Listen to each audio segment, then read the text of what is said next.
কিছুদিনের মধ্যে দেখবেন কুত্তার মাংস মানুষ ওপেনে বিক্রি করবে, আর সেটা মানুষ কিনে এনে খাইবে।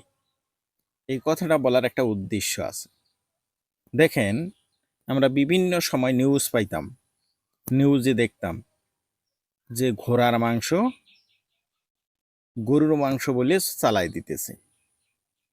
এই নিয়ে বেশ কয়েকবার ধরাধরিও হয়েছে, কিন্তু বন্ধ করতে পারেন নাই। গত কয়েকদিন আগেও দেখছি যে বেশ কিছু মানুষের কাছে বিক্রি করতে গিয়ে প্রশাসনের কাছে ধরা পড়ছে। এরপরে প্রশাসন জরিমানা করছে, তারপরে কিছুদিন জেল দিছে, আবার তারা বের হয়ে এসে আবার যা তাই। এখন দেখেন, আমি কুকুরের মাংস ওপেনে বিক্রি করার কথা কেন বললাম। আমি আজকে একটা নিউজে দেখলাম যে পাকা সাদা দাড়ি, যে কাঁচা পাকা দাড়ি, মুখে লম্বা লম্বা দাড়ি, এই ব্যক্তি ওপেনে শিয়ালের মাংস বিক্রি করতেছে। তাহলে কুকুরের মাংস কেন ওপেনে বিক্রি করতে পারবে না? এখন কিছু কিছু মানুষ আবার বলেও যে ভাই,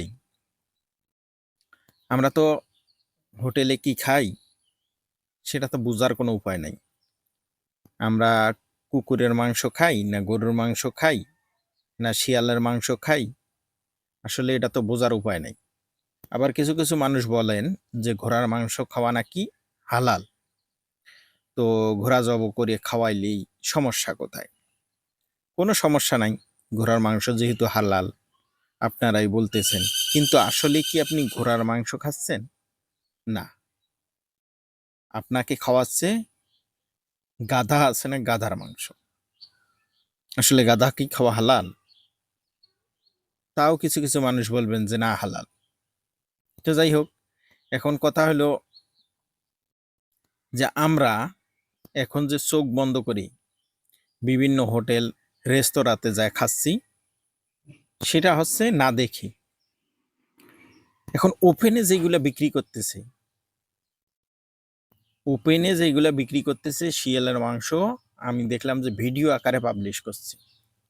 যদি কারো প্রমাণ লাগে, প্রমাণ আমার কাছে আছে। এখন এই যে ওপেনে যে বিক্রি করতেছে, এর দায়ভারটা কে নিবে? হ্যাঁ, ভাবলাম যে অনেক মানুষ খায়, অনেক মানুষ জেনে বুঝেও খায়, কিন্তু সবাই তো না।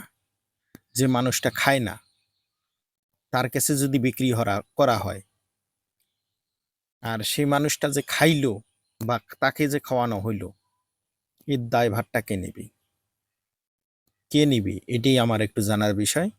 যে আসলে এই যে হালাল হারাম একটা বিষয় আছে, এরপরে রুচিরও একটা বিষয় আছে, এরপরে মানুষের ইচ্ছার শক্তিরও একটা বিষয় আছে। যে কেউ ইচ্ছা করে খায়, আর কেউ না জেনে অনিচ্ছায়, যে জিনিসটা তার খাওয়ার ইচ্ছা নাই সেটাও খায়।